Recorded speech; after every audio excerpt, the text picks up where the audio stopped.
Hey everyone, this is Tom, and this week's character is Beadle Bumpkin for Matt. Beadle is a bard, and this time around, I felt really quite fired up after doing this one. I feel like I've even made just like a personal breakthrough stylistically. It was really exciting. I mean, the end result isn't too massively different from how I've normally been working, but I feel like I've accidentally been bashing my head up against the wall without knowing it, and just through working and trying stuff out and sort of trying to float to the surface with whatever way sort of fits best with me, I feel like I've sort of cracked into an approach that not only feels quite a lot more natural, and there's something that I'm much more confident in, a way that I'm much more confident in working, but even stylistically, I think I found a direction that I'm pleased comes more naturally now to me than it would have earlier, and that I think it's something that I want to focus on and improve on, and that'll come up more as I go. But basically, it's embracing the geometric, just unabashedly going with just chunks of color, in and incorporating just straight edges even on organic shapes, and I'll sort of explain it away. Basically, I've finally found myself being more comfortable in a style that is more chunky and simplified, and painterly, and it's much more. It's not nearly at the same level, and it's sort of different, but something J.C. Leyendarkerish. But I'm sort of ranting. I'm just still kind of excited about it. I feel, it's something I've always wanted to be able to do, and sort of working this way. And I think I've finally gotten my first step in that direction, and it was by accident too. It was just by doing all these videos. I mean, this is number. I'll kick myself for not double checking. Let me see if I can sneak a peek here. I think it's the 43rd one of these, and something finally clicks in. Anyway, okay, I'm getting ahead of myself and I'm boring you. So character-wise, he is human, so human physique. I can go into his character a bit later. I guess in this part, I'm trying to think of stuff that I haven't said before. I mean, in this case, I'm doing sort of I'm letting the skeleton remain just a stick figure, essentially, or like the stick figure is skeletonoid, where it's got the rib cage and the pelvis and the limbs and the joints where they got to go, but just setting that down as like a placeholder more so than before. And then muscular system being done sort of all together with the skin layer, where it's just basically the difference between skin layer and a muscular system layer is just the level of detail. That's determined by the fat percentage, the body fat percentage, or the fat content under the skin, as far as the definition goes. In the case of Beadle Bumpkin, he is a bit vagabondy, so I didn't want to have him be pudgy much at all, or any sort of, like, not really soft bodied, just sort of fit human adventurer body without being like massively bulked up or anything. Even with this route, just trying to cut to the chase a bit, seeing what I can do if I sort of go in a bit of a fast forward mode.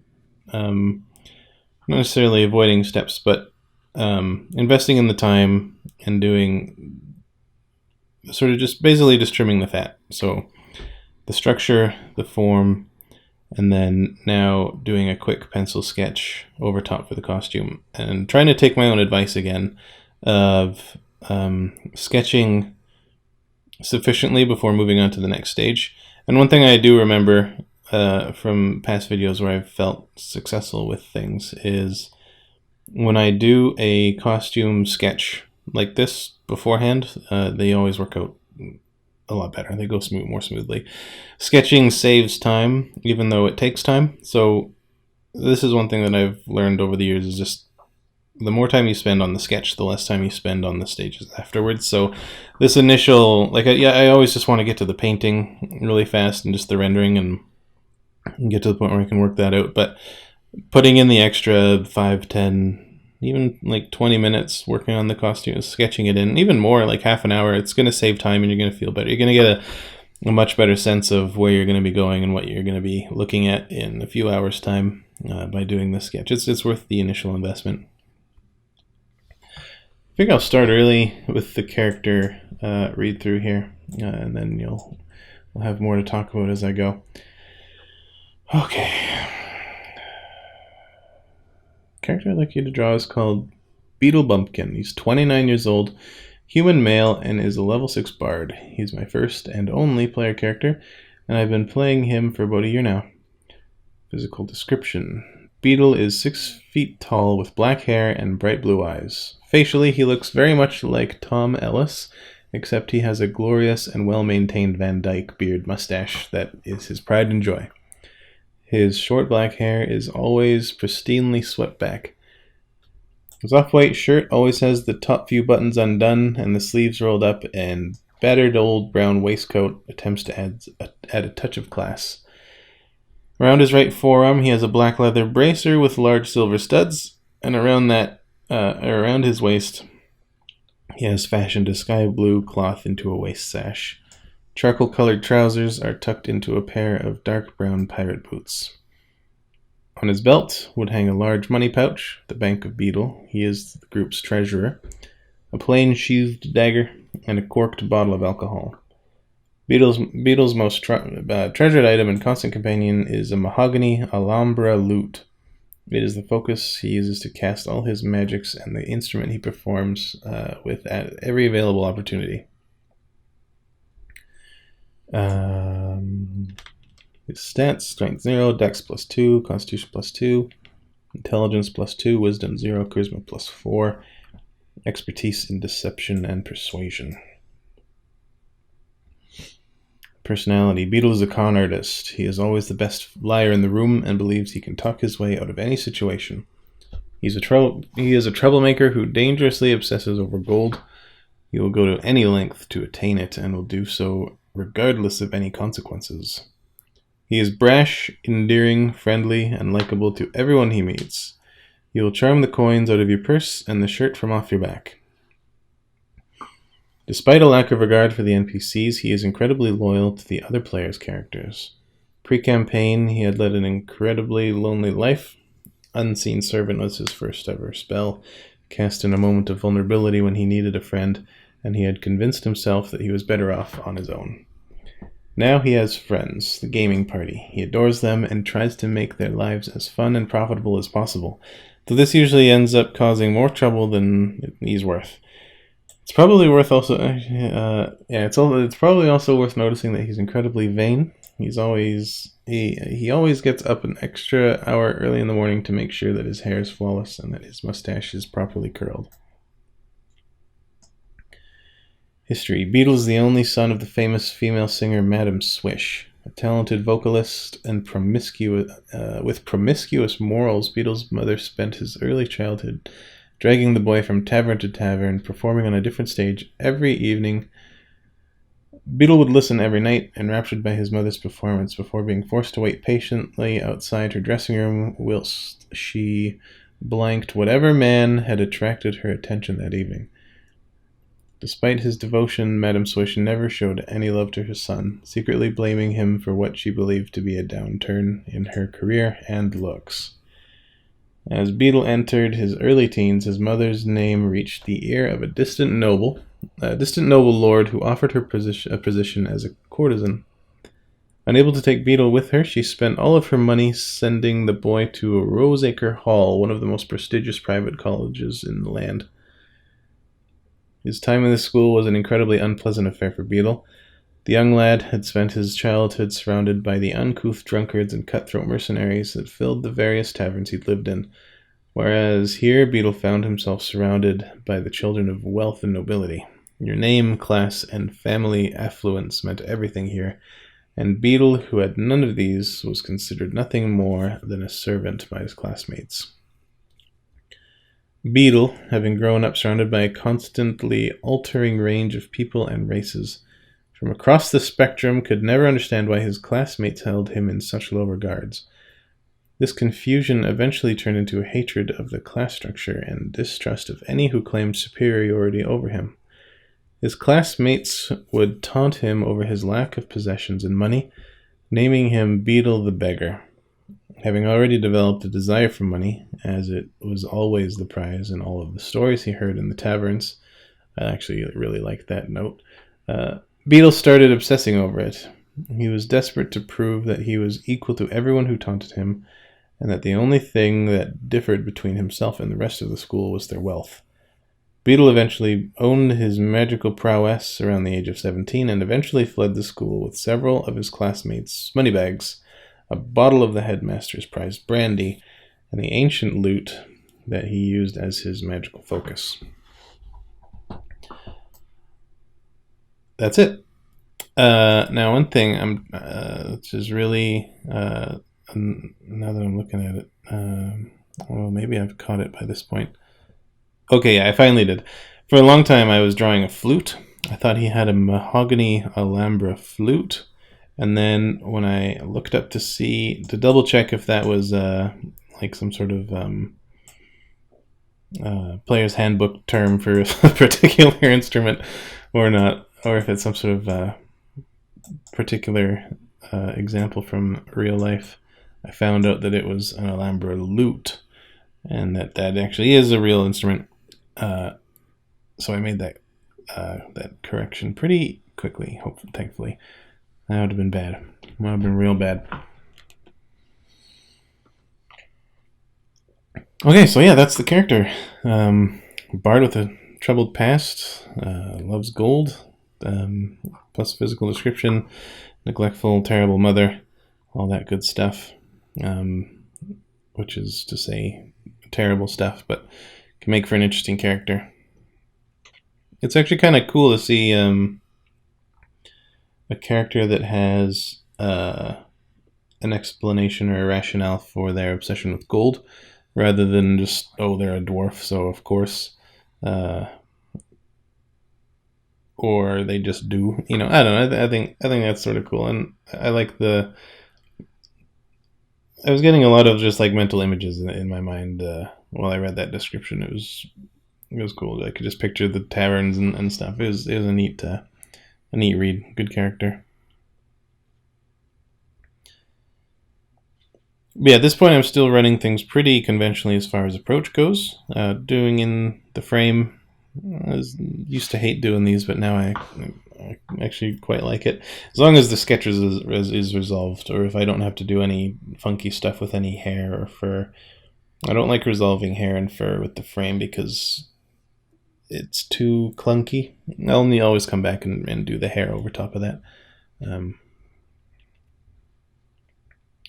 Yeah, the frame's good, nice and relaxing. I used to complain about wanting to outsource it to someone, or emailing it to a friend and letting them do it and send it back to me. I didn't have anybody lined up like that, but I used to really whine about it, and now that's foolish. This is fun.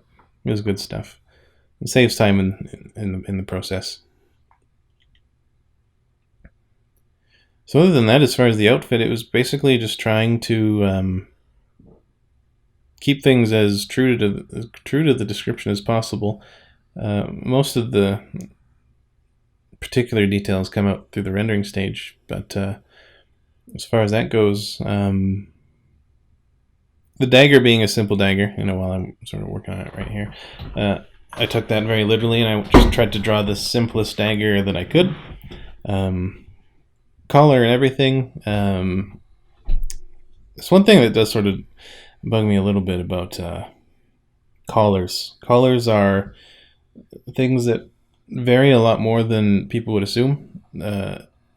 Even in the current day, there's still lots of different types of collars based. It's usually like, we've got the ones that are like the crisp starched collar that you always see on pretty much every shirt with a collar. but there's different like angles for the opening and things, and you know, that's all whatever. Or you know, it's actually, speaking of my favorite artist, J.C. Leyendecker, he was famous for painting the Arrow Collar Man. So then Arrow Collar is a very distinct looking collar, and quite dapper and fashionable at the time in the 20s and 30s. They look sort of weird now. Sometimes you see them in mobster movies, but collars can set a look strangely. Thinking back to like if you go to like there's medieval collars, there's modern, there's contemporary collars, there's like Renaissance ruffs and Mr. Darcy outfits and whatever, and each one of those always comes with a feel or a vibe or a look, and it can totally sort of miscast the character's costume. That can happen with a lot of stuff, whether it's boots or pants. Pants are another one. Pants can be really tricky. If you make pants look too contemporary, it can make your character look more like a patron at a Renaissance fair. But collars are another one of those things. Cuffs, not so bad. Although, if you wanted to know, the cuff that we have on shirts today, those sort of thick, starchy cuffs, those are called surgeon's cuffs. And they took prominence in, I think it was the 1800s. That was what surgeons would have.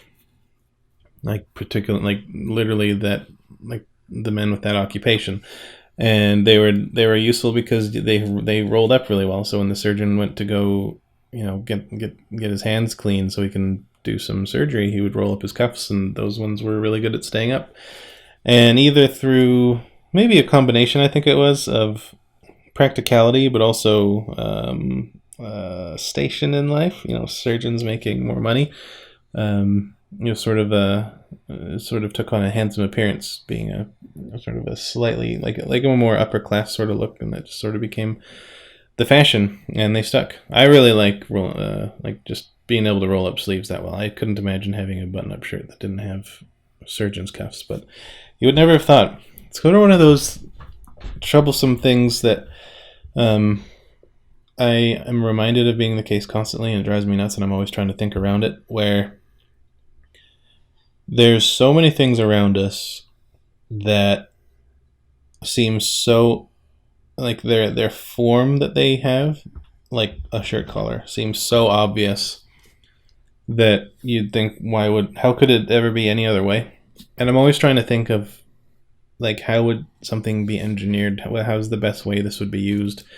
You know, if they had this shield, but they were using this weapon, then how would that change? How would the shield that they use need to be affected by the sort of fighting that they would have? And thinking about just trying to look beyond your assumptions and what seems to just make sense all the time. Like, just, this is another tough one to try to put into words, but just there's so many solutions to every problem or item that it's absolutely critical that, especially if you're younger, it's incredibly important to be exposed to lots of different input on solutions. And that's sort of in I think it was the last video I went on a rant about researching history and world cultures, and particularly history, because there's just so many more examples back then going through the past. But seeing how different groups in different climates at different times at different levels have found solutions that solve, or that they found solutions that solve the problems that humans will face wherever they go. And it can be anything from, like, how do you how do you fasten a shoe? How do you tie up your pants? How do you build a saddle for a horse? What kind of horse? What sort of climate? What's the size of the horse? What's it for? Racing, war, what? Like every single thing you can think of, even like tuners on guitars in this case, or not that I didn't do anything special there, but Or even like recently, I've been watching a lot of Japanese woodworking videos, uh, and even like the saw that they use, the Japanese wood like carpentry saws, are a totally different shape and design, but they're so practical. They're very cool looking. I'm not a weeaboo, but they're just so fascinating. I see them more interesting as from an anthropological standpoint, or like as a concept artist, where like I look at this stuff and I think like, okay, if I'm gonna draw, if I'm gonna design an elf carpenter, remember, look up Japanese woodworking tools, and then do LV designs based on Japanese designs. Where I mean, you can look it up yourself, Japanese carpentry saws, but they're held differently. The blade is shaped differently. They've got rectangular blades with just sort of like a simple pull shaft on one end. The metal itself, they have special, when they're handmade, they have special files that shave down the center of the blade so that it doesn't adhere to the wood when you're cutting, so you can pull it apart more. But yeah, it cuts on the pull rather than the push, and yeah, but it's one of those things where you can accomplish incredible things with a different design, but it's just thought through, and it's that sort of stuff that drives me bonkers. Especially when you've already gone and drawn a bunch of stuff and then you accidentally stumble across something that would have been so much better. Not that happens, or it happened on this character, but that happens all the time. Or everything you're constantly learning, constantly having regrets, constantly wanting to strive and improve, and that's a good thing. But yeah, that's one of the things that, to me, that's like a really good kind of a much more concrete topic to think about when you're either looking for reference or you're wanting inspiration or what have you. Just thinking of the mundane. How do people solve mundane problems? And their solutions are interesting. Everything stops being mundane. Oh my goodness. There's one thing that's like, the more you learn about the world, the more interesting every single thing gets. Like, you could just even geology. Like, I wish I could take a geology course. I wish I had the time and the money to take a course in geology and just learn about how different types of rock form, and how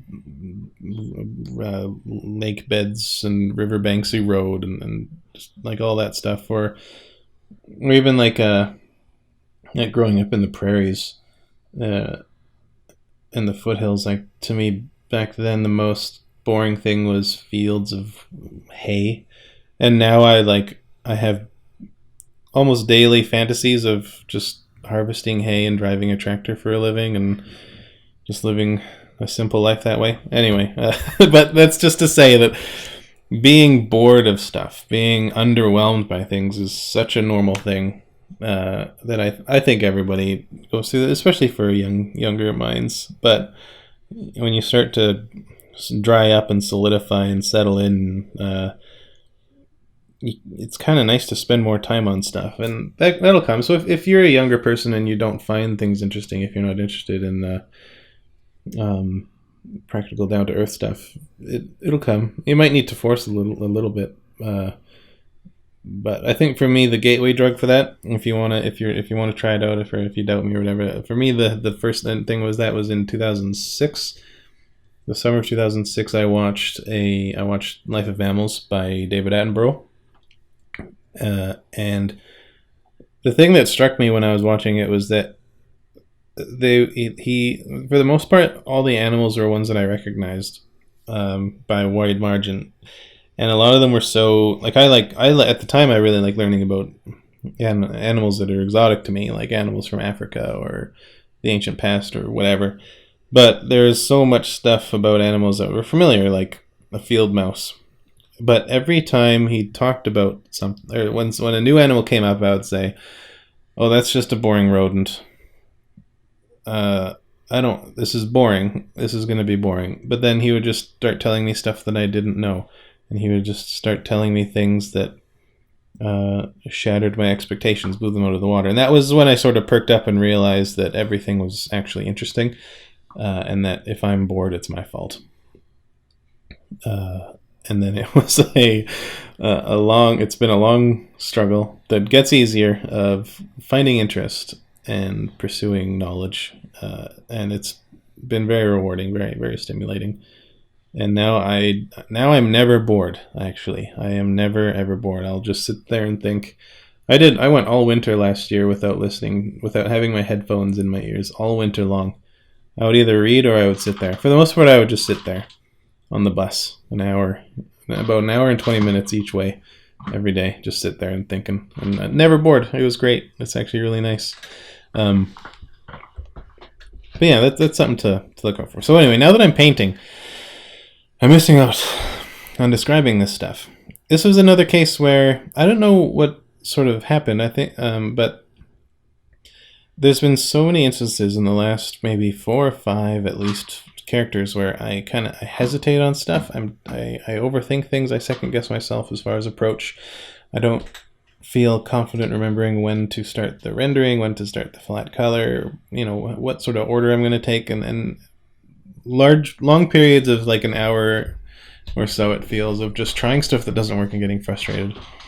And in this case, I had looked a few days before at some J.C. Leyendecker, and the thing that I admire the most, or one of the things I admire most about his work, is the hybridization of line and stroke, line and value, line and form, and how perfect and incredible his materials and shapes and substances are painted, but yet how often things were left up to line. Now, I didn't have much line art with this one, but it gave me an idea as to the approach, where I could tell from looking at his work that he always started off with a toned surface, usually an off-white or a cream, even like down to a tan, and then he would oftentimes sketch with a highly viscous brown paint of some kind, probably an oil paint, I would assume. I'm not a master or knowledge wizard about traditional mediums, but anyway, and so toned canvas with the brown line work, and then he would just sort of start blobbing in color and working within the lines and just building it up steadily and with confidence and whatever. But for me, that turned out to be how it broke down for me was, okay, I've got the drawing figured out. That's fine. Sketching is going to be sketching for me. I'm used to that. I don't have to worry about forgetting or getting intimidated about that. So I got the frame already. That's good, taken care of. So toned background, I've got the layer labeled there wash, so that gives me my warm overall tone. You don't want to have a white background if you're going to be doing this sort of stuff, just because when colors fade to white, it just looks cheap and broken, and that you don't know what you were doing. And that's not an insult; it just has a bad look. But if you have like a particular color, whatever color you want underneath. Warm colors are good, usually, like creams and stuff. They're just a good they just work all the time. But then they'll help boost your colors. They'll tie the character or the scene together, and they'll give you a grounding. So basically, once I had that, I could then take all these different flat colors, a color for whatever material that it was. So whether it's the pants or the silk or the skin, each one had a layer, and then with some with not having full opacity, I would then paint in whatever that thing was, just the silhouette of it, just in big globs of color. But by having it not be full opacity, I could still see the line work underneath. And also the warm cream color came through a little bit too. So by doing that way, I've still got control of the lines, and I've got happy, healthy colors, and I'm able to start molding in the form a bit from the get-go and not be too lost. So if I started off with just I didn't want to, I can't remember why I didn't want to just start off with the values. I think I was still freaked out about how long it feels like it takes, and that sort of bothered me, so I started off with this, but then I accidentally discovered that this is kind of how I like to work. I'm going to try this sort of approach again next time. But then by using the color as their color, but also as their own value, somewhat, it was a great way to start defining form and plopping things in, and it just felt really right to me. It worked. I felt very comfortable working this way, and I was very happy to be doing it. It was very exciting. And then once I had the flat colors slopped in, I made the occlusion layer. Started with a nice warm color rather than a black this time. I do eventually change the shadows of some sections to a black shadow, and then I left the brown shadow for things like skin and like warmer materials like the wood and whatever, just to keep things feeling a bit more natural and organic.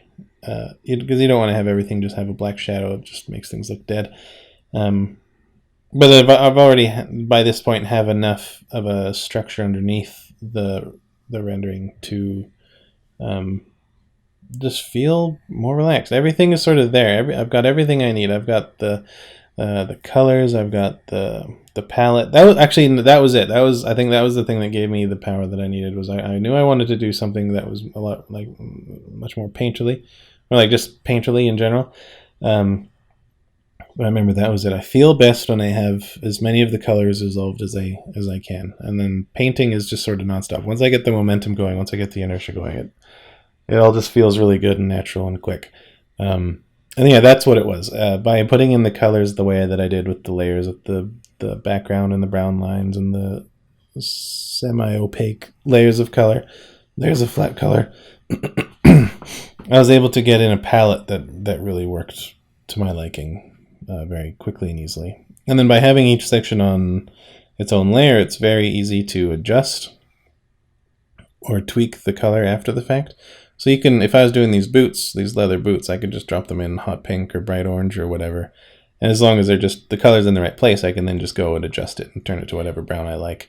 But if it was all just on one layer, I would need to use my lasso tool or magnifying or magic wand or the marquee tool or something, whatever selection tools you want to use, and then manually adjust it there. But then you need to worry about having a dirty, pixelated, artifact-laden seam around where it was, and it's just sort of a nightmare and a mess. And this by keeping your colors broken down like this, it allows you that level of flexibility. You can change any color or whatever. It's a really nice way to work. And then as far as that goes, in the last video I mentioned when I did actually that was the very first part of it. I did the feet of the last character, Elodin, and she was the ice goddess. And I remember I left the feet very simple. And I was really happy with that. They were chunky, they were blocky, they were polygonal, they were low poly, so to speak. But I was really happy with that because they had the right shape, they had the right feel to me, and that was sort of a good place for me to think, like that's sort of where I want to go. And this part was me I just sort of happened to be doing it naturally. So I'm using bigger chunks of color and a more noticeable reliance on straight lines and visible gradations, segmented gradations. But the important thing with this technique, I think, and I'm doing some of it on this boot here, is including the smaller details, because you don't there's a lot of strokes on this boot that you would say it might be like the width of a pinky, like a sort of like a centimeter or a half-inch stroke. And if I was painting a whole picture with just every brush stroke was like that, it would look really blobby and bad and amateuristic. And I don't mean that in a derogatory sense. I mean like it's like it would look like it was painted with no brush sizing, no sensitivity to that sort of stuff. It would just look sloppy and messy. But by including details that are smaller and smaller scaled than the general strokes, it makes things look intentional. It makes things look more back to being like a material. Yes, there's some black shadow. You don't want it to have the same shadow as skin, because the light is going into the skin and bouncing around and hitting all the blood, and the pants are not doing that. Yeah, big brush strokes are fine, and I really like them. I love visible strokes in art. That's my most favorite thing to look at, is stuff that looks either painterly or sketchy. I love to be able to see somebody's work and just see the chunks and how they manage things, and just how impressed I am when someone can illustrate something with just the most elegant means they can. It's so inspiring to me. But yeah, making sure that you're not losing out the details is very important.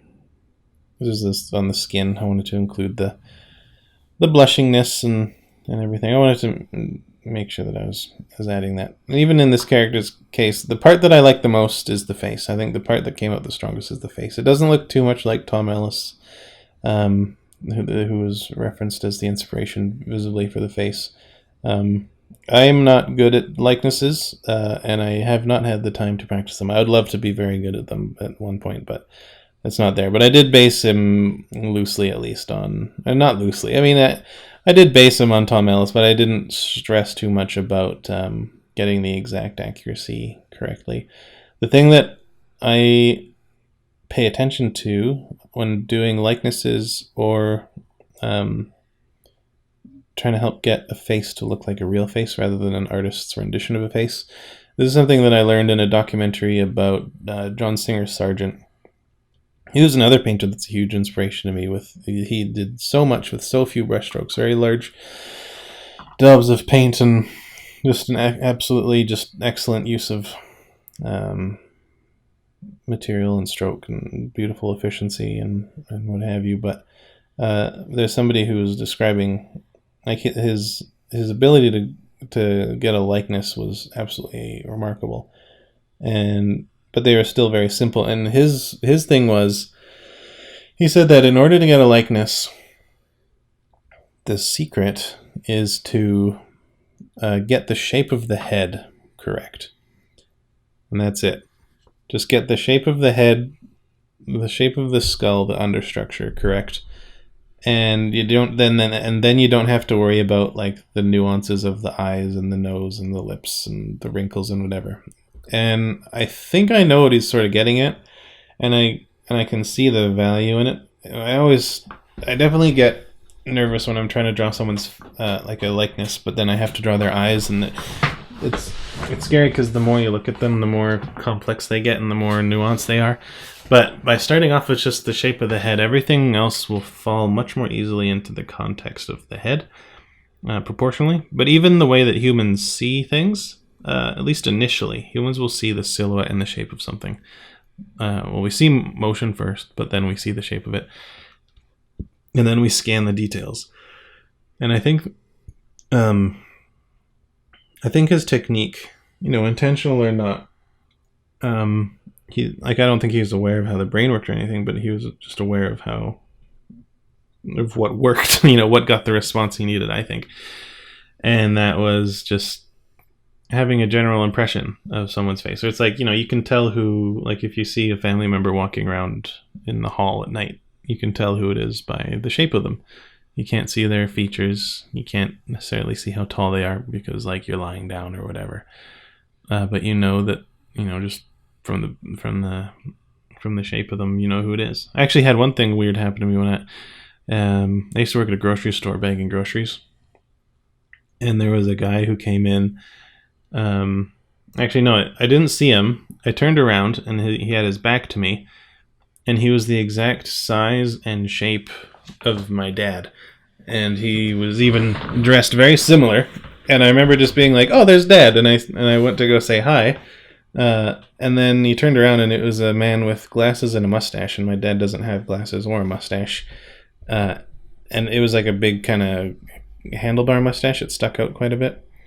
And I was like, oh, that's not my dad, but he looked a lot like him from behind. and then he turned around, and my brain told me, "There's Dad." You know, I had just seen his face. I had just seen that it was a perfect stranger. And then the second he turned around and he just looked exactly like my dad again, I felt that pull. I felt that instinct of, there's Dad. I recognize him. I'm going to say hi. And I didn't. I stopped. I obviously just, I was aware immediately of how strange this phenomena was. But I remember being taken aback by that. And I didn't know about this principle of like silhouette and everything at that point. But I'll never forget it because it was very strange. Maybe I learned to question my brain that day, but it was a strange thing. But anyway, that's something that I'm thinking about a lot when trying to do a likeness, and that's one thing that gives me I have faith in that concept, and I think that helps give me the confidence to even attempt it. Where I know now that, and I do believe, I actually do believe it's true. I do believe that it's like, if you can get the shape of the head right, and it's not even just that it's the shape of the head and then just make up whatever you want in the middle. But I think a large part of it, I mean, that is a thing. I think that's a big part. That actually is a big part of it. But the other part of it is that once you really do have the shape of the skull, whether it's silhouette or even like just the structure and the volume of the cranium and where the mandible is and whatever, then that will inform where everything else is going. It's like if you can see where somebody's cheekbone is or their earlobe, that'll just give you a better grounding or a basis for the proportion of where the nose is going to go or where the eyebrow ends, just as anything like that. It just gives you it gets you through the gate in the framework. And then plus, starting out with the shape of the head is easy. It's a lot easier. It's not as nuanced. It's lumpy, bumpy. It can be very strange and wonky and whatever. There's not as much of a rule there, but as long as it just looks like their head, then you should be good. So if you're wondering about it, that's what I would say. It's definitely something that I'm gonna work on, on my own time. Back to details though. This vest described as being a worn out brown vest, something is sort of attached or done up as a touch of class. It's something that I wanted to look like it. It's not going to fool anybody. It does look respectable, but it's not going to trick anybody. So it's sort of like a tweed vest, sort of a more rough, less sophisticated material. Still brown and classy and stuff. It does have stains on the front. But even near the bottom, I didn't want it to be ratty-tatty. It's just sort of not as fancy as it could be. But then on the lower part, having some buttons popped out at the bottom and then tucked into the sash to either hide it or compensate for a flapping vest. There is a rule when wearing vests and suit jackets where you don't button up the bottom button. It's just there for looks. So if you ever wear a vest, don't do it. I could see this guy doing that. He's a character designed to be in the write-up, he's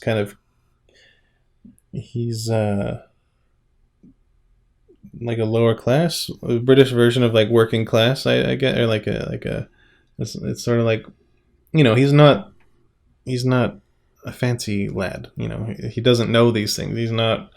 He's uncouth, and I could see him either not knowing that sort of nuance and buttoning up his vest, getting into a fight, and in the scuffle he crouches down or gets folded into a ball, and that forces the buttons to pop off, and that's sort of where he's left. So it's either a marking of his ignorance of these stupid nuances, or they're not stupid,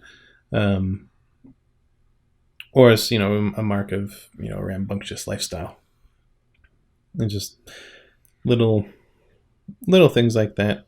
And, how is he going to wear this thing? Not only how is it shaped, but how do they wear it? That's another thing to be thinking about, especially when it comes to things like this. It's a more crucial thing to think about when you have a character that wears something mundane for them, or if it's a uniform, because both of those things, they reveal, they'll be wearing those outfits because of their station or their role or whatever, but it's how they wear it which will have a large part to say about their personality, how they see themselves in the world, and what have you. But yeah, that's something to be aware of. It's not just about having cool shoulder pads and a jacket with pockets that are shapes you've never seen the pockets of a jacket have before. There's stuff about just how it's worn. T-shirt tucked, t-shirt untucked. Both say different things about someone's character. I don't want to go into stereotypes, but I can picture the type exactly. Like the sort of, or like a dad outfit. He's got the khaki cargo shorts with the tucked in polo shirt and the cell phone clip on his belt. That sort of stuff. That sort of stuff is neat to pay attention to. Yeah, bracer, black leather bracer with big studs on it. It's actually kind of fun doing just a really simple leather sheath, just a simple dagger. It's kind of nice when there's a description for that of just it's just a simple thing. It's not like this was discarded by a king from ancient times and it's haunted and it killed a warlock once, and there's just so much lore to something. It is kind of refreshing to just have something that is nice and simple for a change. Although then it's scary because then you're like, you do it and you just think, is that it? Is that all? Okay. And you feel maybe like you've cheated someone or you've done bad, but there's nothing wrong with it. And in this case, it's simple, but it's well made. So it's got all this nice stitch work around the borders and everything.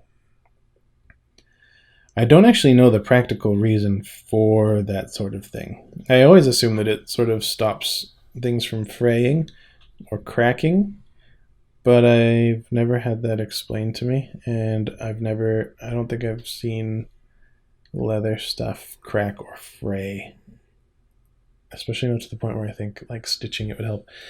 I'm gonna look into that, but if you're a leather worker, let me know. Or maybe I'm even just using it wrong. Even this dagger, just a simple dagger. I picture it being a much more of like a utilitarian knife, almost like a farm knife rather than like a knife fighting knife or something, where it's sort of like a mix between just some knife that a butcher would have and a Bowie knife. It would be a good campsite knife. Still kill a guy with it, or ram it through a kobold, but just simple, sort of hard black lacquered handle, and not too silvery, not too fancy metal bits on it.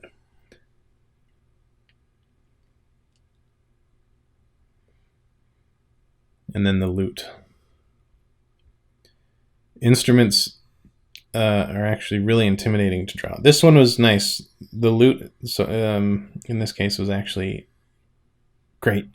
It was a simple instrument in that regard. Typically, instruments are a nightmare of proportion, placement, material, rendering, nuance.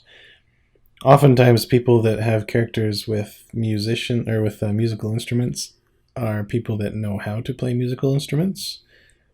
And if you don't know a lot about musical instruments, then it's very easy to make mistakes that are entirely unnoticeable to yourself, but are entirely blatant and heinous to someone who is familiar with music. So in this case, I was trying. If someone's going to be mentioning an Alhambra lute, it's very particular. It's a very specific thing. They have something in mind. They have definitely looked these up.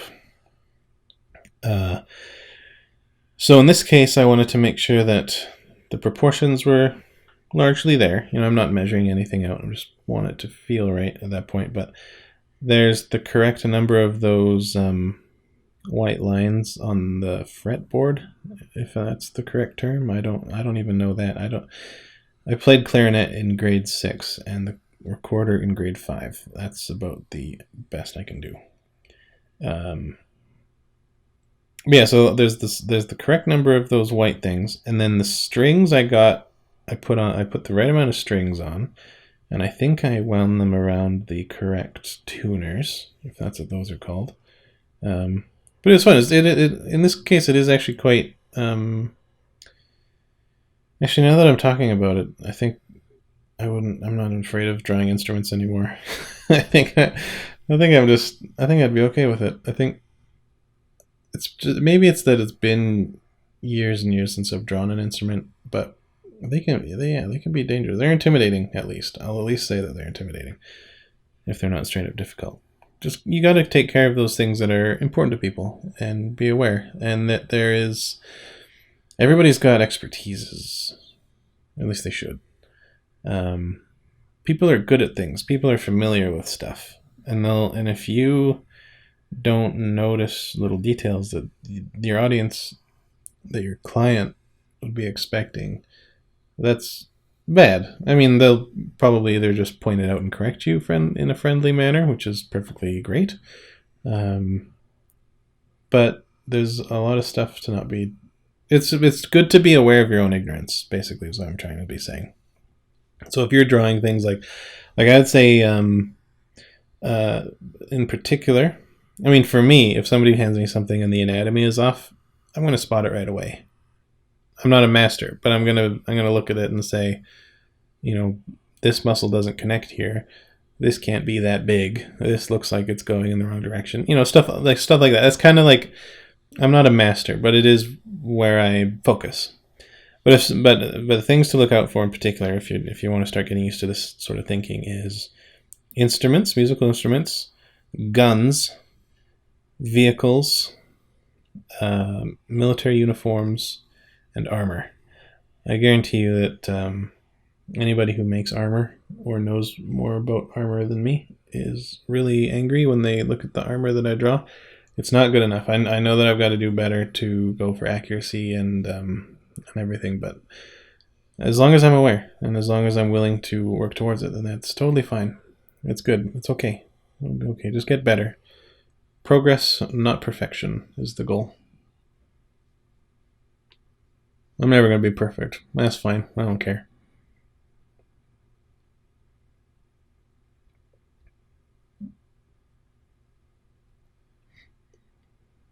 I don't want to get too overly rendery with a lot of stuff. With the fabric. Just let it just be readable as fabric. That's one thing I say a lot, is just how much is enough? Enough is enough. If you can tell what it is, move on. If you need to touch it up, or if you have time at the end, come back. But yeah, don't worry about it. Just can you tell what it is, and then don't fret. Because like the silk sash stuff, like you could spend 80 hours on a sash on a character. There's times where someone just has to say, that'll do. Because you have to get stuff done and move on. And I think that is one thing that I like. I've gotten better at, and I am going to be getting better at as I get older, is timing and pace, and how much something is going to take. What level of completion does something have to reach before you move on, and so on and so forth. One thing that's actually been really good about this is learning how fast I can actually work. And by recording these videos, I actually see down to the minute how long it took me to do something. And it's always weird. It's like how long it took me to do something, like working time, versus how long I'm at the computer. It seems I get distracted pretty easily, because it feels like I'll be working on something for like 12 hours, but then it is not 12 hours.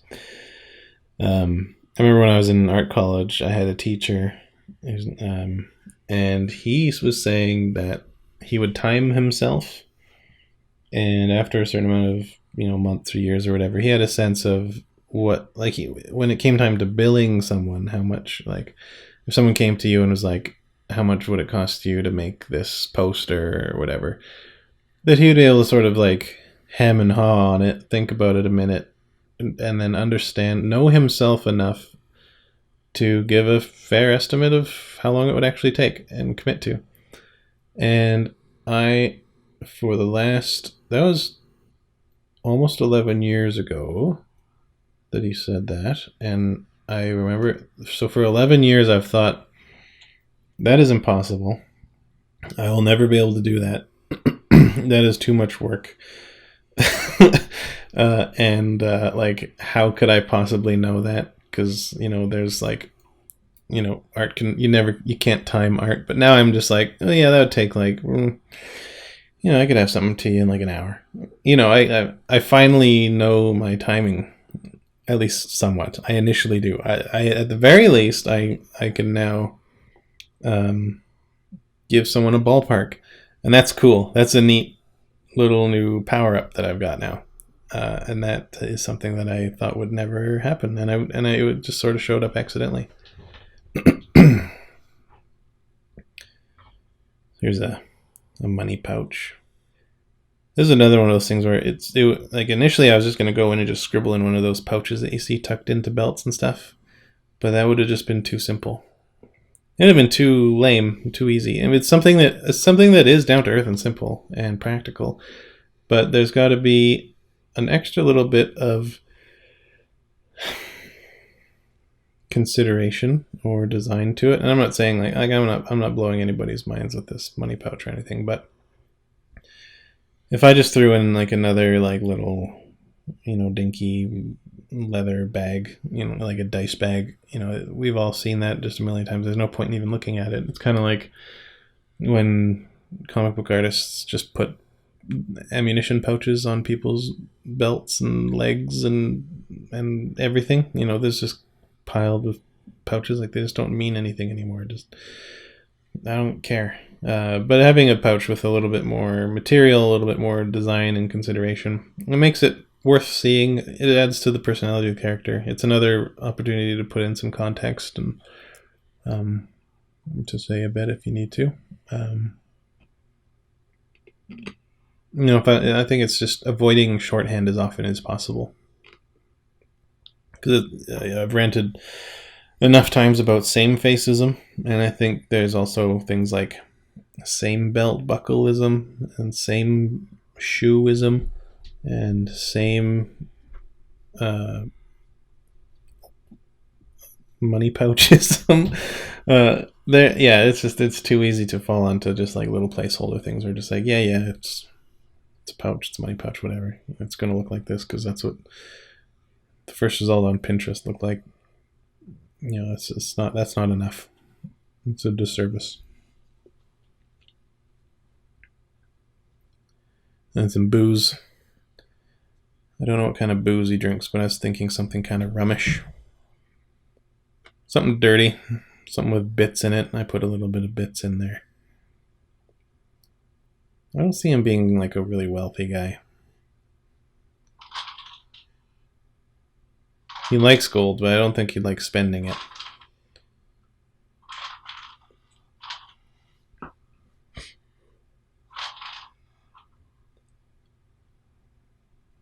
For this glass, I was just trying to work it out from the ground up, thinking like, okay, the glass is going to be this material, and then, depending on how it's angled, that affects how much I'm looking through, and that will make it darker because it's thicker. There's more glass in the way, stacking on top of each other, and how that's piling up, and then how thick is it going to be, and that's where the liquid's going to go. It's going to be sloshed around, and then there's going to be speculars, and it's going to be wonky glass because this isn't made in the last couple centuries. So, oh, there we go.